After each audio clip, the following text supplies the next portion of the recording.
Yes, so my name is Patty Bradway. This is my first time public speaking, so please critique me honestly. If nothing else, honesty is my #1 virtue. Okay. And Lori was not demoted. We just, in my precinct and in Venice Heights, we had so many volunteers, we didn't know what to do with them all. I'm okay with that. Yeah, I figured you'd be okay with that. So I'm here to talk about caucus. So a little bit about myself. I do live in Venice Heights, but I'm actually from a small farming community.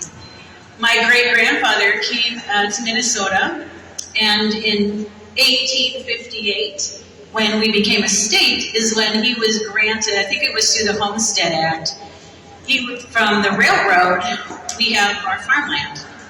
And we live about 5 miles from the Lower Sioux Reservation, and I grew up with a bunch of friends, classmates, who were Sioux, and I never called them that. I called them Lori and Ben and Danny, So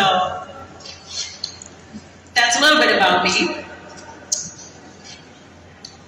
And my parents, of course, like Lori, my parents as farmers were DFLers, because that's when the F in DFL used to stand for farmers, but we know now it does not stand for farmers at all. They've left the farming community far behind.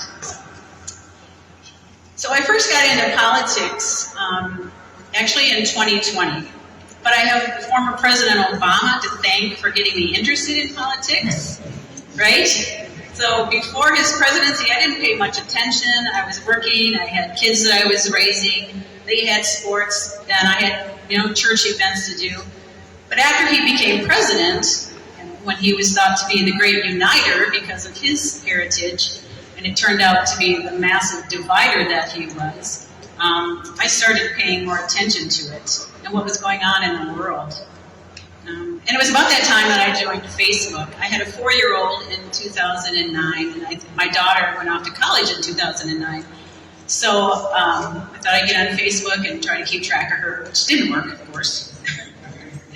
But once on Facebook, I got going back and forth with some friends, of course, about the issues of the day. Some of them are now ex-friends, as I suppose many of you have had too with Facebook. But I still was only involved through social media. It wasn't really until after 4 years of President Trump and his being harassed and lied about that I decided, okay, I'm done arguing on Facebook. I need to get involved. So in 2020, I decided to find out who my political party was. So each area that you live in has a political group, and it's called, they're divided by Senate districts. I lost my place, sorry. So I did a search online, and I went to just typing in the words Republican, my district, and you'll find the website. And on that website, it tells you where these meetings are, and the first thing I noticed was caucus. This was in January of 2020. So this was before the world was shut down, right? And we held our caucus, so I went to the caucus, and I just kept raising my hand. He said, okay, we need a secretary for caucus. Okay. I decided I was going to get involved, so I just kept raising my hands. But if you don't know where your caucus is, there's a website you can go to. It's called mnvotes.org, minnesotavotes.org. And on that website, it has everything that you need to know. You put in your zip code, you put in your address, your street name, and it takes you to the page that has everything on it. It talks about the upcoming election, which, if you didn't know, the primaries on March 5th, the voting's been going on now for a couple weeks, because we have 6 weeks of crazy early voting in the state, which we need to get rid of, right? Boo.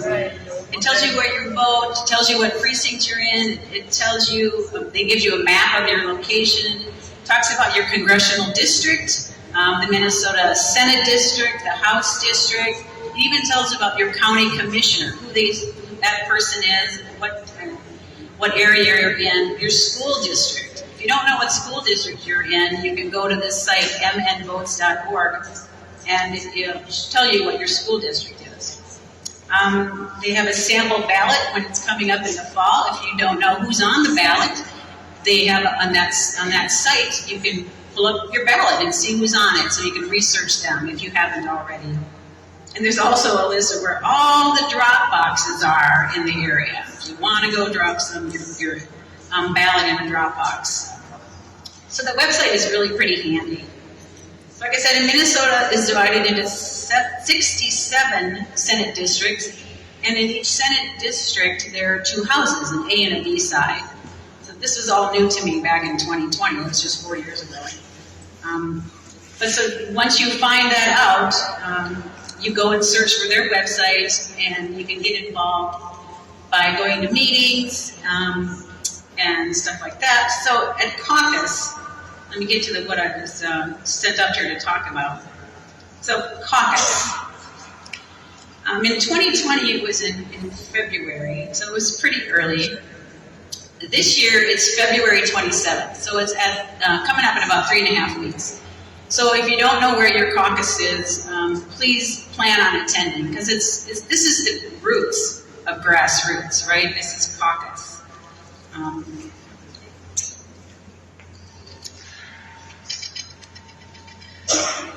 And this is what happens when you go to caucus. We do need a lot of volunteers, so you can always check on the website of your organization, your district organization, and see if they need helpers, which they always do. The person that leads the meeting is called a convener, because they convene the meeting. But as Lori said, there is a script. It's a flat-out script. You just read through it. You need the convener. They like to have a secretary who jots down when the time starts and all that.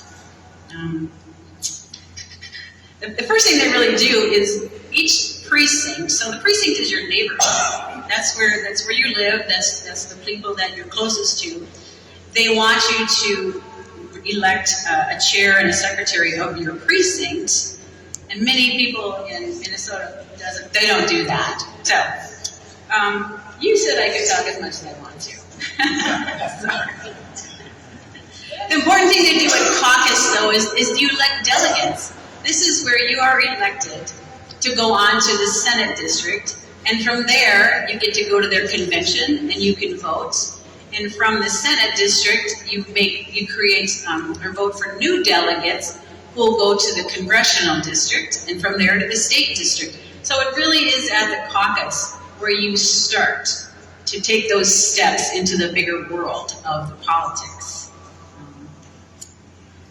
So if any have questions, please come up to me. Lori was cutting me off. Sorry. But I appreciate you coming out today. The one thing that we need, and all candidates need help, is that you can make a big difference if you just show up.